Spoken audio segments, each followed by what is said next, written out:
Lizzie and James had always talked about having children, but when they finally found out they were expecting, it felt like a dream come true. The house buzzed with excitement.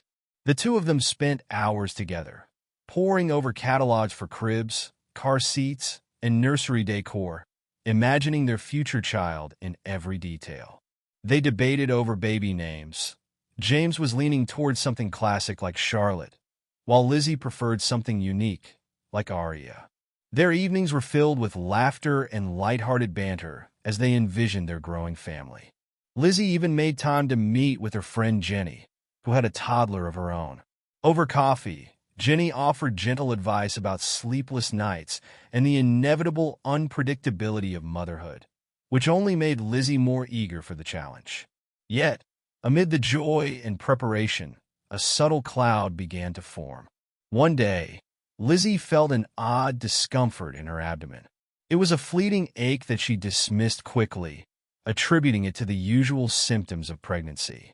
James, being his usual supportive self, didn't notice her brushing it off. Instead, he eagerly planned their next adventure, a family trip for three, already envisioning their child playing on the beaches of Italy. However, the discomfort lingered, and while Lizzie didn't want to worry anyone, a part of her couldn't shake the sense that something wasn't quite right. Her routine checkup with Dr. Emma Harper came as a relief, at least at first. "Your results show some slight irregularities," Emma noted as she reviewed the charts. "Nothing alarming, but you need more rest, Lizzie. Work can wait."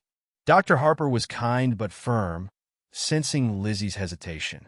Lizzie smiled reassuringly and promised she'd take it easy, but the reality of her demanding job tugged at her. She had a project due in 2 weeks and wanted everything to be perfect. Besides, she reasoned, how bad could a little extra work be? Days passed, and Lizzie felt more fatigued than usual. Even the joyful task of decorating the nursery began to feel like a chore. Still, she pressed on, determined to manage it all: the pregnancy, work, and their home. James remained her biggest cheerleader, but the signs were there, waiting to be acknowledged. The evening of the crisis arrived without warning. After a grueling day at work, Lizzie returned home feeling utterly drained. A tense meeting with her boss had left her on edge, but she forced herself to power through. As she cleaned up the scattered papers from her desk, she felt it, a sharp, blinding pain that brought her to her knees. Fear surged through her as she called out for help, but James was away on a business trip, far from her reach. The next hours blurred together in a whirlwind of panic and ambulances.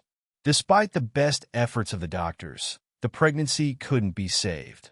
The news shattered Lizzie in ways she hadn't expected. When James returned, they sat together in the sterile hospital room, neither knowing what to say. Lizzie avoided his gaze, feeling the weight of failure pressing heavily on her chest, while James, grief-stricken, struggled to find words of comfort. It was a silence neither had prepared for, and it was only the beginning of the distance that would soon grow between them. In the days that followed, Lizzie found herself retreating further from everyone, from her friends, from family, and from James. She couldn't bear their sympathy, the way they looked at her with pity. She met their reassurances with silence, holding tightly to her guilt and pain, even though her doctor repeatedly told her it wasn't her fault. James, once her closest confidant, now felt like a stranger. He tried to be present, to comfort her with gentle touches and soft words, but Lizzie pushed him away. She couldn't explain the wall that had risen between them. She only knew she couldn't bring it down. The nights grew colder, and so did their conversations. Every discussion seemed to end in frustration, with James suggesting therapy or time away, while Lizzie shut him out, retreating into her thoughts. The bond they once shared felt irreparably broken. Eventually, after weeks of tension and sleepless nights, James packed a small bag and told her he was going to stay with his parents for a while. "We need space," he said quietly, his voice filled with sadness. "Maybe time apart will help us figure things out." Lizzie nodded, too numb to argue, and watched as he walked out the door. The sound of it closing echoed through the empty house, marking the beginning of an even deeper isolation. The silence in the house after James left was suffocating. Without the sounds of his footsteps or his quiet humming while making coffee, it felt as though the very walls were caving in on Lizzie. She wandered from room to room, unable to focus on anything for more than a few minutes. The nursery they had lovingly started to prepare now stood as a reminder of the life they'd never have. Lizzie closed the door to that room, telling herself it was just temporary, that one day they'd try again. But the truth gnawed at her heart. It didn't feel temporary. It felt final. As days turned into weeks, Lizzie stopped going to work. Her phone buzzed with messages from colleagues, and emails piled up, but she ignored them all. She couldn't face people, couldn't bear the thought of pretending like everything was normal. The ache inside her was too overwhelming. Eventually, her boss called. "We're all worried about you, Lizzie. You've been gone for too long without explanation. You need to come back, or, well, we'll have to let you go." The voice on the other end was stern, but Lizzie could hear the underlying concern. It didn't matter. She didn't have the energy to care. The day the termination letter arrived, Lizzie stared at it for a long time. She felt a strange, detached sense of relief. It was one less thing to worry about. One less thing she needed to pretend to care about. She tossed the letter onto the pile of unopened mail and sank into the couch, cradling a glass of wine in her hands. It had started with just a glass or two in the evenings, a way to ease the pain, to dull the sharpness of her grief. But slowly, those glasses turned into bottles. The alcohol blurred the edges of her sorrow, numbing the feelings she didn't want to face. And in those hazy, late-night hours, she began to welcome the numbness. One evening, as she sat on her porch, a bottle of red wine balanced precariously on the edge of the railing, she noticed her neighbor, Nick, sitting on his steps. He was older, in his mid-40s, and had recently gone through a bitter divorce. His house had the same look as hers, neglected, with weeds overtaking the garden and paint peeling from the shutters. "Rough night," he called out, offering her a weak smile. Lizzie shrugged, taking another sip from her glass. "Rough life." Nick chuckled, though it lacked any real humor. "You and me both." It wasn't long before their late-night encounters became a regular occurrence. They didn't talk much, just sat in comfortable silence, sometimes sharing a drink. It was easier than trying to explain herself to her friends, who still left worried messages on her phone. Even Anna, her best friend, had given up on trying to get Lizzie to meet for coffee or respond to texts. Lizzie knew they all meant well, but she couldn't bring herself to be around anyone who reminded her of the life she had lost. Nick became her escape, a companion in her misery. He never asked her how she was doing or tried to force her to move on. He was simply there, like a shadow that lingered at the edge of her life. For a while, it felt like enough. But as the weeks passed, Lizzie realized that even Nick's quiet presence wasn't helping her. If anything, their evenings together, often ending in both of them too drunk to remember half of the conversation, only deepened her depression. She saw in him a reflection of her own pain, and it terrified her.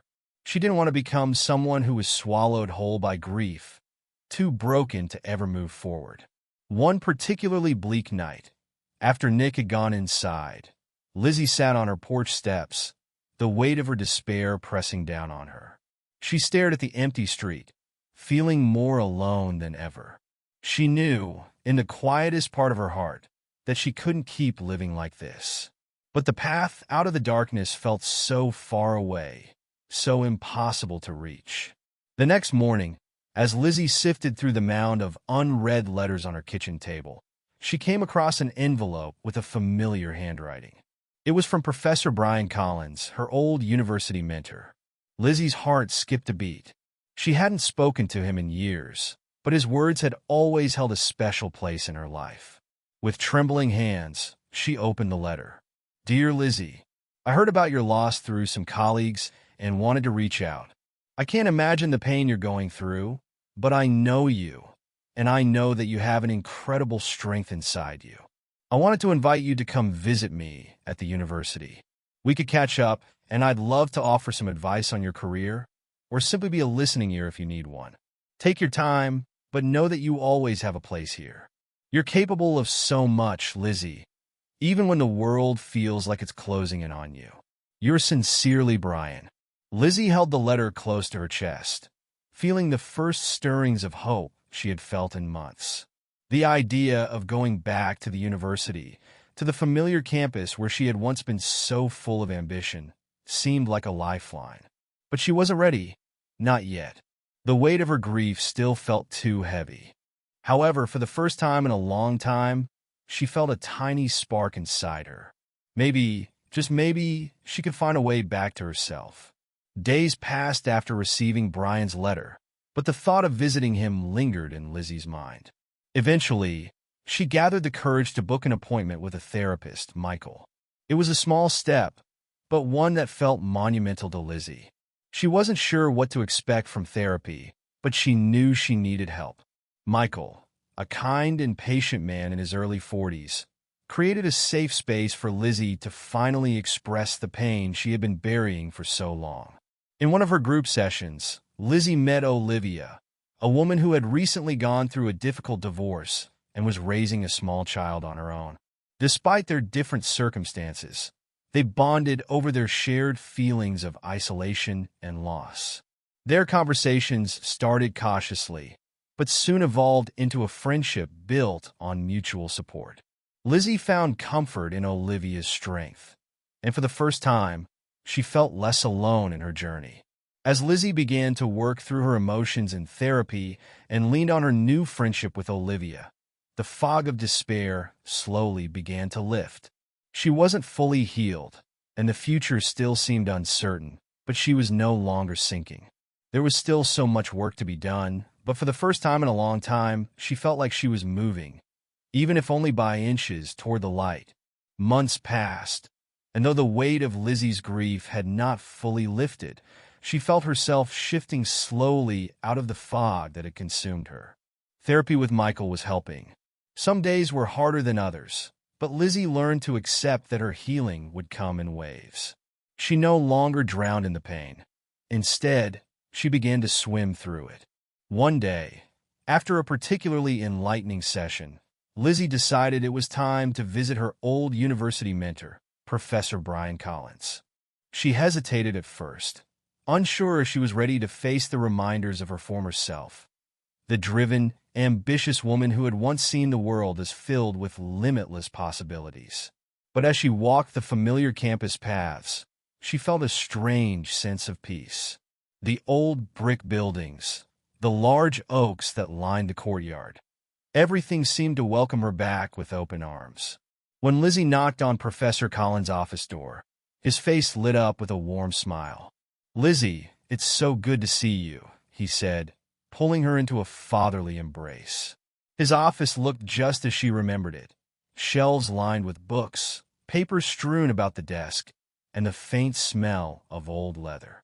They spent the next few hours talking about her life, her struggles, and how lost she had felt since the miscarriage. Professor Collins listened intently, nodding as she spoke, never interrupting. When she finished, he leaned back in his chair thoughtfully. "You know, Lizzie, I've always admired your resilience. Life has thrown you a brutal curveball, but here you are, still standing, still searching for your path." He paused, folding his hands together. "Have you thought about returning to work? Or maybe even going back to school? You have so much to offer, and the world needs people with your talents." Lizzie sighed, a small smile tugging at the corners of her lips. "I've thought about it, but I'm not sure where I fit anymore.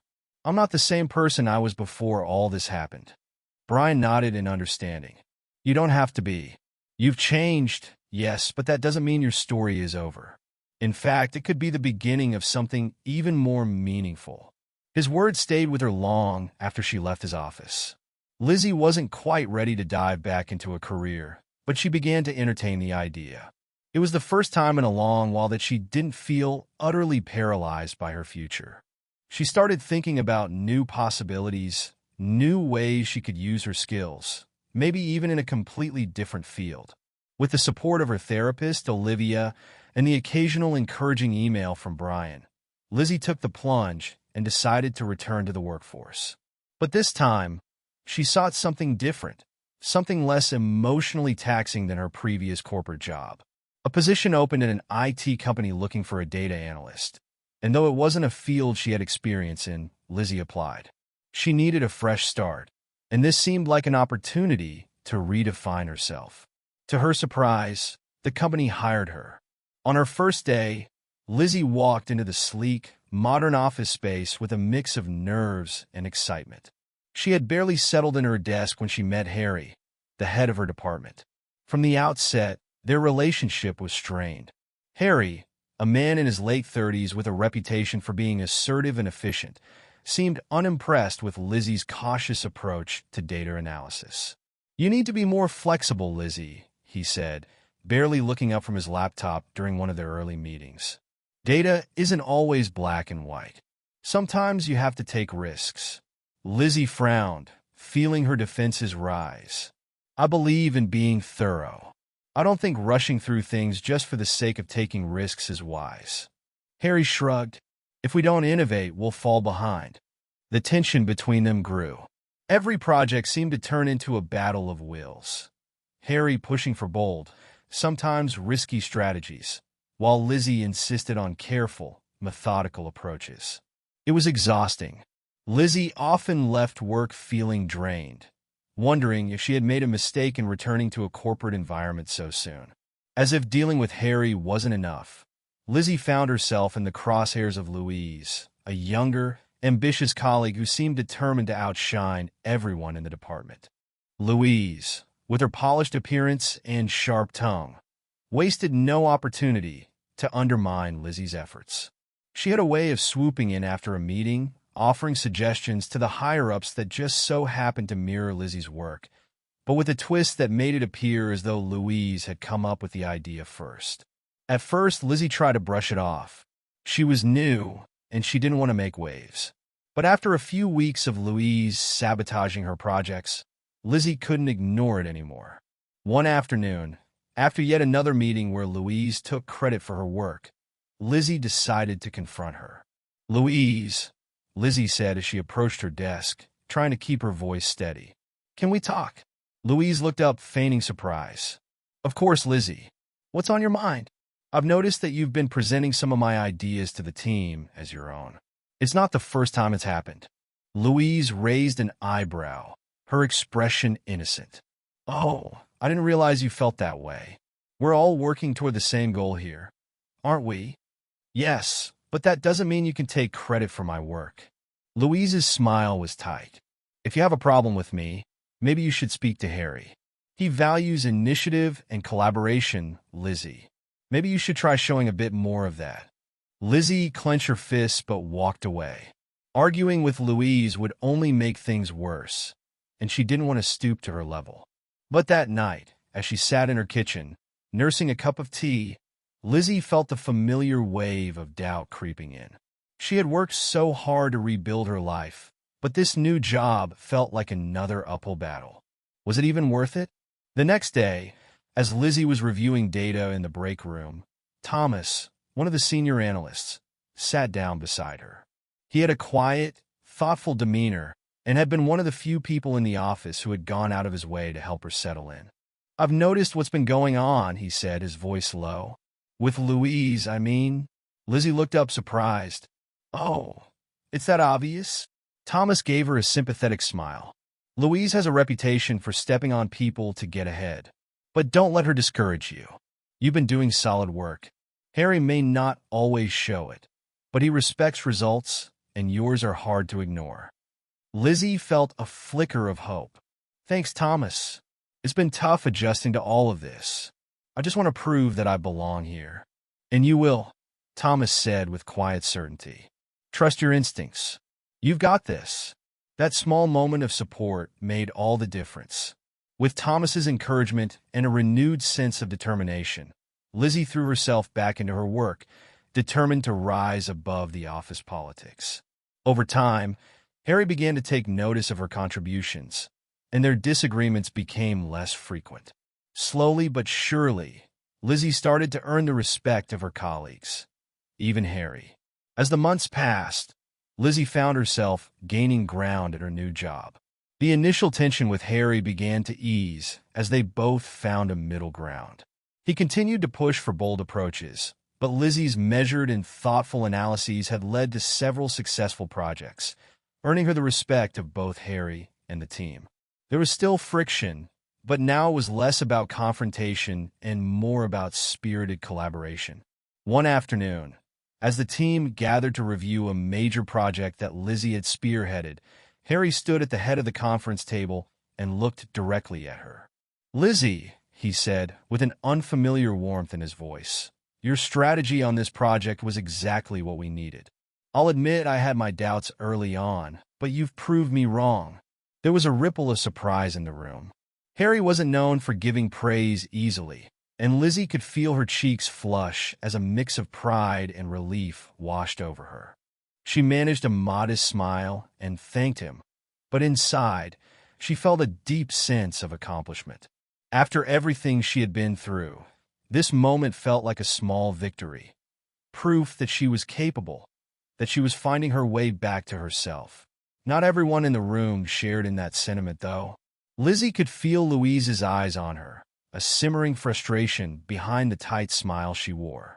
But Lizzie had learned not to let Louise's competitiveness get to her.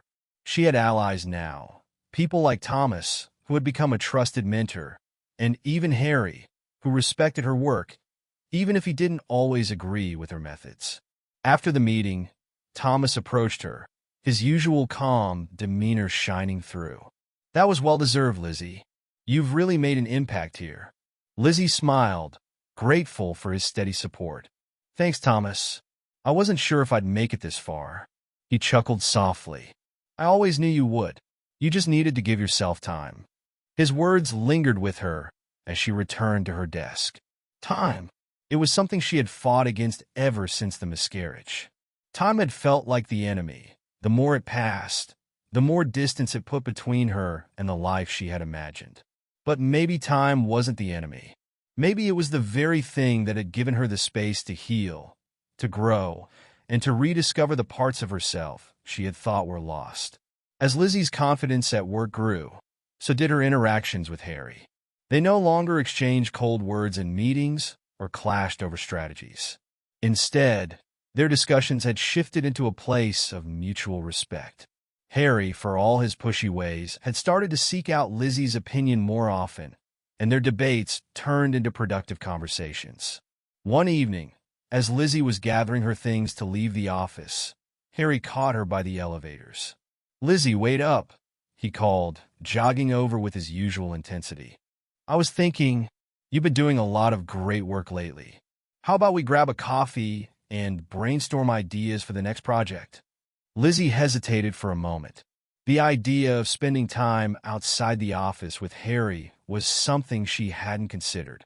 She'd always seen him as a difficult colleague, but lately, she had noticed a softer side beneath his brusque exterior. "Sure," she said finally, giving him a tentative smile. "I could use a coffee." They headed to a nearby cafe, and what started as a simple work meeting turned into a deeper conversation. As they sat across from each other, talking about their careers, their lives, and what had brought them both to this point, Lizzie found herself relaxing. Harry wasn't as intimidating outside of the office, and beneath his tough, driven persona was someone who genuinely cared about his work and about the people around him. At one point, Harry leaned back in his chair, his dark eyes thoughtful. "You know, I've been where you are, feeling lost after something terrible happens. A few years ago, I lost my father, and for a long time, I didn't know how to cope. Work became my distraction." Lizzie blinked, surprised by his sudden vulnerability. "I'm sorry, Harry. That must have been really hard." He nodded. "It was, but you learn to live with the loss. You don't ever forget it, but you find ways to keep going. I guess that's why I push so hard at work. It's my way of staying focused." Lizzie smiled softly. "I get that. It's been the same for me, in a way. After everything, I needed something to hold on to. This job has been a lifeline for me, even when it didn't feel that way at first. For the first time, Lizzie saw Harry in a different light. He wasn't just the difficult boss she had clashed with. He was someone who understood pain, who had his own battles.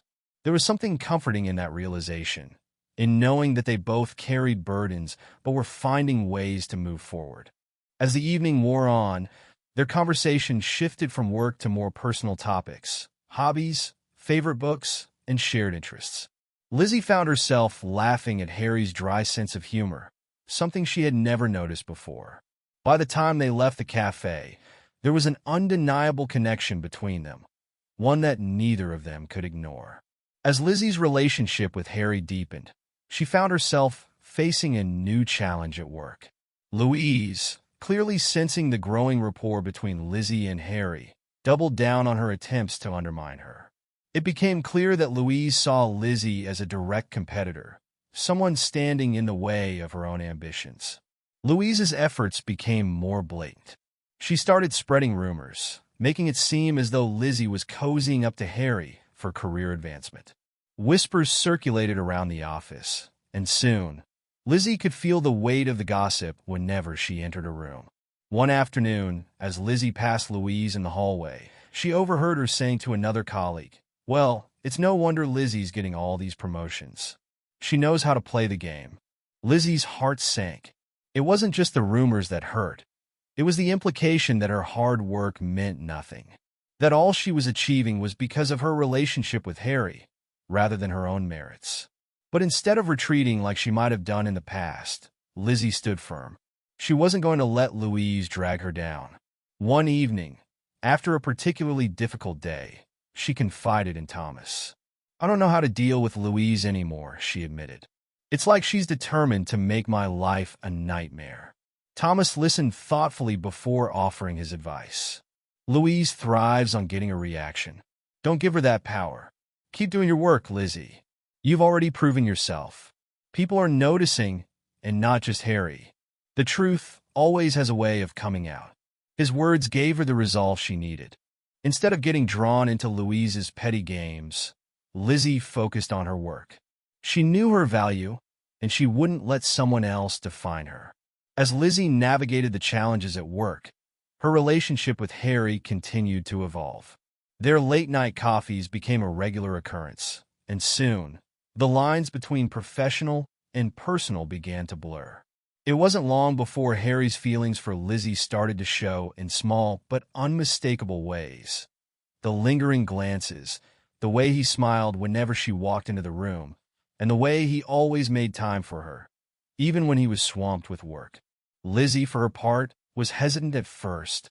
After everything she had been through, the idea of opening herself up to a new relationship felt daunting.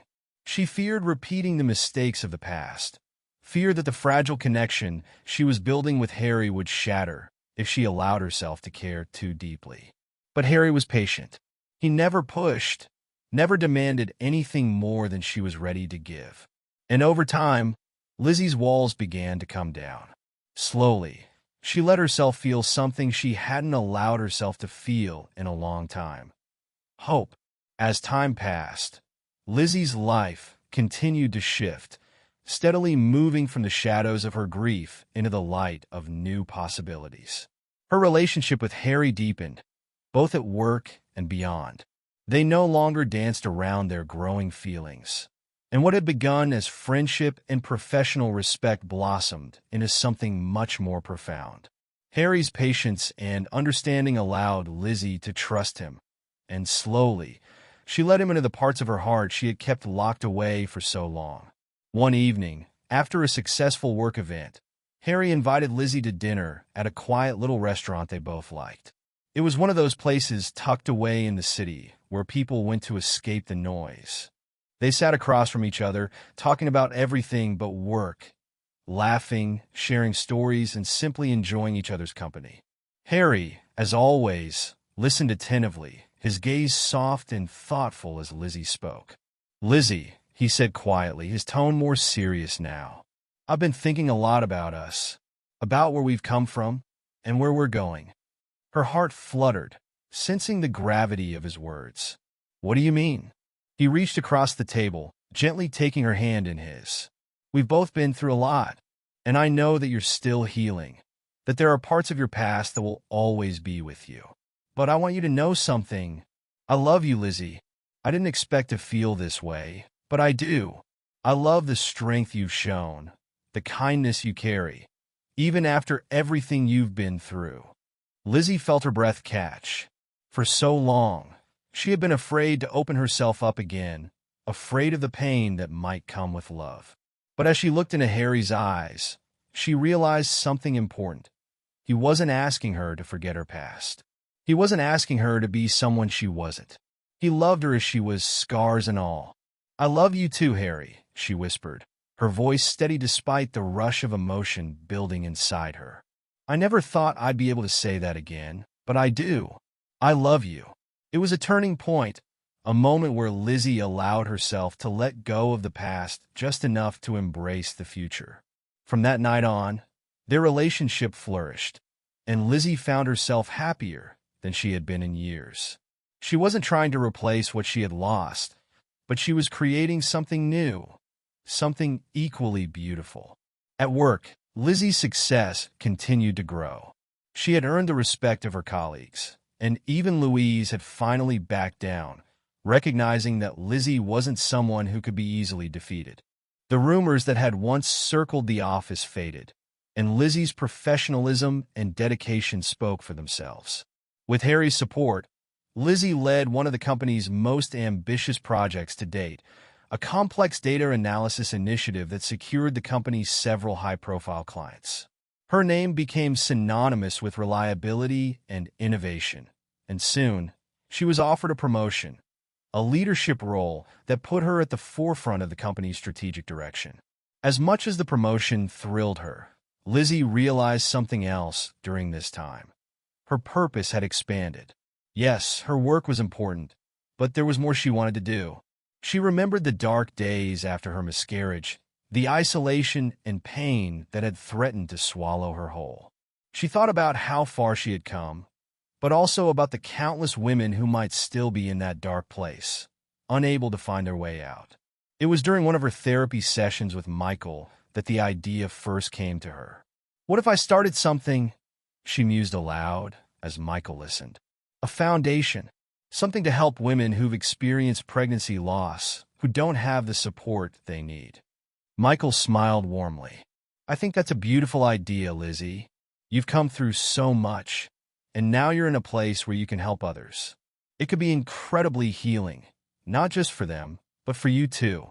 The thought stayed with her, and over the next few months, Lizzie began laying the groundwork for what would eventually become the Hope and Healing Foundation, a charity dedicated to supporting women and families affected by pregnancy loss. She threw herself into the project, finding purpose and fulfillment in a way she hadn't expected. The foundation provided counseling services, support groups, and resources for women going through the very same heartbreak Lizzie had endured. It was her way of giving back, of using her own pain to create something meaningful for others. A year after Lizzie and Harry had started their relationship, they stood together in their small backyard, surrounded by close friends and family. The sun was shining, the air filled with the smell of flowers, and laughter echoed around them. It wasn't a grand wedding, but it was exactly what they wanted, intimate, filled with love and hope. As they exchanged vows, Lizzie felt a deep sense of peace. She had come so far, from the depths of despair to a place where she could truly embrace joy again. Harry held her hands tightly, his eyes reflecting the same love and gratitude she felt. Together, they had built something strong, something real, something that would endure. After the wedding, life settled into a gentle rhythm. Lizzie continued her work at the foundation, which quickly grew into a well-regarded organization, helping thousands of women across the country. Harry remained by her side, supporting her in every way, both personally and professionally. They made a home together, filled with love, laughter, and the occasional debate over which color to paint the living room. A few years later, Lizzie received the news she had once been too afraid to hope for. She was pregnant again, This time, the pregnancy was smooth, and though there were moments of fear and anxiety, Lizzie leaned on the strength she had gained over the years, and on Harry, who was with her every step of the way. When their daughter was born, Lizzie held her tiny, perfect form in her arms and felt a sense of completeness wash over her. It wasn't that her past pain had disappeared, but that it had led her to this moment. Every struggle, every tear, had brought her to a place of peace and fulfillment she hadn't thought possible. Years later, as Lizzie stood on the stage at a charity gala for the Hope and Healing Foundation, she looked out at the room filled with supporters, survivors, and families who had been touched by her work. Harry was there in the front row, holding their daughter, his eyes shining with pride. Lizzie spoke about her journey, about loss, resilience, and the power of hope. She spoke about how love from friends, family, and even strangers, had saved her, and how she now dedicated her life to ensuring no one else would feel as alone as she once had. "I used to think that pain was the end of my story," Lizzie said as she finished her speech. "But I've learned that it's only one chapter. There's always more to write, more to hope for, and more to give. And in the end, it's love that makes it all possible." As the audience applauded, Lizzie smiled, her heart full. She had found her way through the darkness, not by forgetting the past, but by honoring it, by building something new from the ashes. And now, with Harry by her side and their daughter in her arms, she knew she had finally found true happiness.